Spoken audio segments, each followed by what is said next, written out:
At 0230 local time, thermal cameras track a Ukrainian drone gliding low over a runway, once used to train pilots for aircraft carriers, that Ukraine itself never had.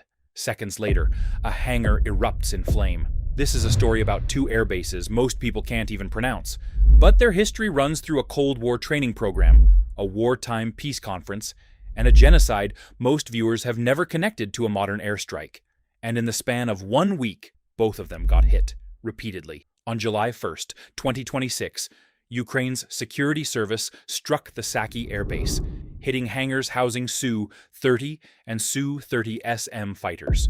2 days later, on July 3rd, drones returned, this time hitting 7 aircraft hangars at Saky, and, in the same operation, striking shelters at the neighboring Hvardiiske Airbase that held Shahed-type drones and aviation equipment. At least 7 Russian aircraft were reported destroyed or damaged across that single week. What makes this stand out is the tempo. 2 confirmed strikes on the same airfield within 48 hours, meaning Russian ground crews barely had time to assess one attack before drones were back overhead for the next.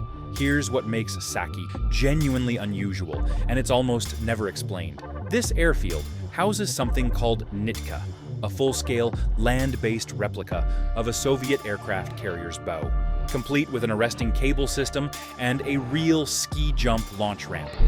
It was built so Soviet naval pilots could practice carrier takeoffs and landings without ever needing an actual carrier at sea. In other words, one of the buildings Ukraine's drones have been targeting isn't a runway at all. It's essentially a flight simulator made of concrete and steel, decades before video game simulators existed. And Saky's history goes back even further. In February 1945, aircraft carrying Franklin Roosevelt and Winston Churchill landed at this exact airfield on their way to the Yalta Conference, the meeting where the Allied leaders redrew the post-war map of Europe. Decades later, in 2008, this same base became a diplomatic flashpoint again when Ukraine's president blocked Russian pilots from using the Nitka facility during the Russia-Georgia War, a dispute that wasn't resolved until 2010. Long before 2014, this airfield was already a pressure point between the two countries. The current wave of strikes isn't Saky's worst day either. On August 9th, 2022, a series of explosions tore through the base, and satellite imagery later confirmed at least 8 aircraft destroyed. A Western official eventually assessed the damage at more than half of the entire Black Sea Fleet's naval aviation combat jets, wiped out in a single event. Ukraine didn't officially confirm responsibility for 4 weeks. What happened next is rarely mentioned. Russian tourists and residents fled Crimea en masse in the days that followed, causing traffic jams across the peninsula, and a Russian state tourism outlet later spun the exodus into a record number of cars crossing the Kerch Bridge. Hvardiiske carries its own hidden history.